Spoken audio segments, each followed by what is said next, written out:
రెండవది, ఏ మనిషినైతే నువ్వు గాఢంగా ప్రేమిస్తావో, ఏ మనుషుల యొక్క స్నేహాన్ని, ప్రేమను నువ్వు కోరుకుంటావో, వాళ్ళతో మాట్లాడే ప్రతి మాట కూడా సున్నితంగాను, హృదయపూర్వకంగా రెస్పెక్ట్ ఇస్తూ ఉండాలి.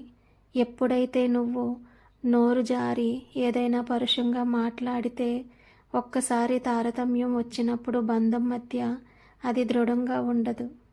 పగిలిన అద్దంలో నీ ముఖం ముక్కలుగా ఎలా కనిపిస్తుందో, పగిలిన అద్దంలో నీ ముఖాన్ని క్లియర్గా ఎలా చూసుకోలేవో, పరుషంగా మాట్లాడినప్పుడు మీ బంధం కూడా అలాగే పలుచబడుతుంది. అందుకే ఏ మనిషి ప్రేమనైతే నువ్వు విశ్వసిస్తున్నావో, ఆశిస్తున్నావో, ఆ మనిషి పట్ల నువ్వు పరుషంగా మాట్లాడకూడదు.